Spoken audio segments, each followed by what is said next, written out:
Bismillahirrahmanirrahim. Assalamualaikum warahmatullahi wabarakatuh. Alhamdulillahirabbil alamin. Wassalatu wassalamu ala asrofil anbiya'i wal mursalin wa ala alihi wa sahbihi rasulillahi ajmain. Amma ba'du. Perkenalkan, nama saya Melia dengan NIM 201190059.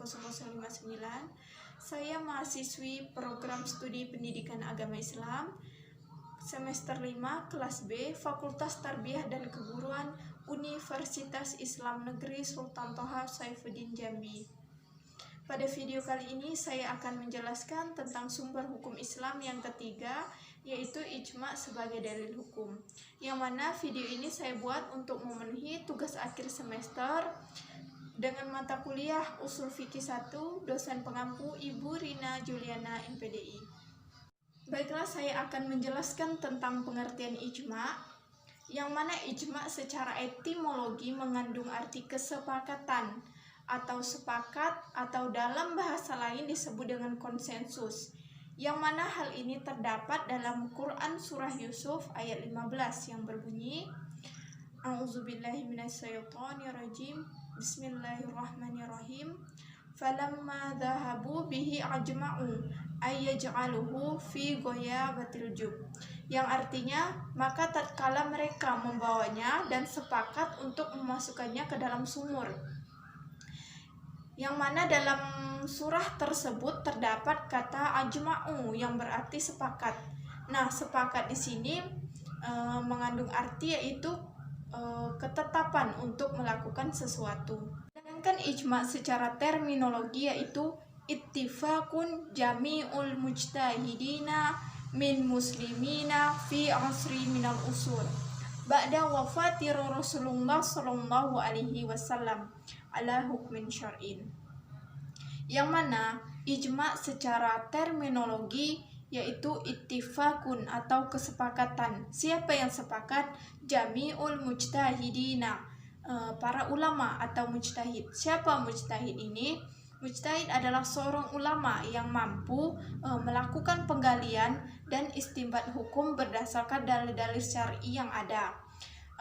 Kriteria dari seorang mujtahid ini, yang pertama beragama Islam, yang kedua balik, yang ketiga berakal sehat, yang keempat mempunyai akhlak yang baik, yang kelima mampu melakukan istinbat hukum dari Al-Quran dan hadis.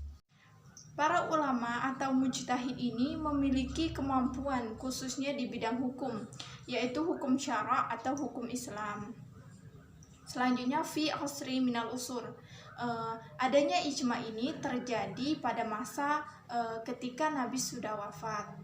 Nah, apabila Nabi belum wafat, tidak ada ijma karena semua permasalahan dan hukum bisa langsung ditanyakan kepada beliau.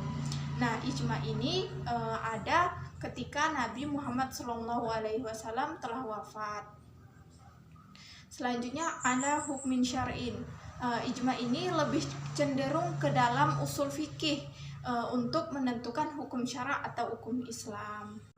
Nah, apabila suatu permasalahan memerlukan ketentuan hukum dan peristiwa tersebut dikemukakan kepada para ulama yang memiliki kemampuan berijtihad, dan kemudian mereka mengambil kesepakatan berupa hukum dari peristiwa tersebut, maka kesepakatan mereka tersebut disebut dengan ijma. Sedangkan kedudukan ijma sebagai dalil hukum menurut jumhur ulama, mereka berpendapat bahwa ijma menempati salah satu sumber dan dalil hukum sesudah Al-Quran dan Sunnah atau hadis, dan dapat dikatakan bahwa ijma menetapkan hukum yang mengikat dan wajib dipatuhi oleh umat Islam bila tidak terdapat ketetapan hukumnya dalam Al-Quran dan Sunnah atau hadis. Selanjutnya tingkatan ijma, yang mana tingkatan ijma ini ada dua.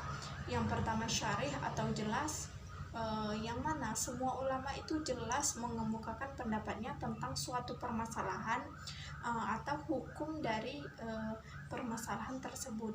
Sedangkan yang kedua yaitu ijma sukuti, yang artinya diam, yang mana pada ijma sukuti ini sebagian ulama diam terhadap pendapat dari mujtahid yang lain. Selanjutnya, kemungkinan terjadinya ijma. Menurut mayoritas ulama, tidak sulit untuk menentukan ijma karena secara aktual ijma itu sudah ada. Seperti yang mereka contohkan, pembagian harta waris bagi nenek, yaitu 1/6 dari harta warisan. Nah, sedangkan contoh lain yaitu larangan menjual makanan atau barang yang belum ada di tangan penjual. Contohnya seperti si fulan ingin menjual motor saudaranya, tapi motor tersebut belum ada di tangan dia, maka hukumnya tidak diperbolehkan. Sedangkan menurut ulama Ahmad bin Hanbal, siapa yang mengkali bandanya ijma, maka sesungguhnya dia telah berdusta, karena mungkin saja ada mujtahid yang tidak setuju sehingga sulit sekali untuk menentukan ijma. Nah, sedangkan menurut ulama kontemporer seperti Abu Zahroh dan Abdul Wahab Kalab, mereka mengatakan bahwa ijma terjadi pada masa sahabat, sedangkan pada masa sesudahnya sangat sulit sekali karena luasnya wilayah Islam dan sulit untuk mengumpulkan para ulama pada masa itu. Itulah tadi sedikit penjelasan tentang ijma sebagai dalil hukum. Apabila terdapat kesalahan dan kekurangan, saya mohon maaf. Semoga apa yang saya sampaikan dapat bermanfaat untuk kita semua. Saya akhiri, wassalamualaikum warahmatullahi wabarakatuh.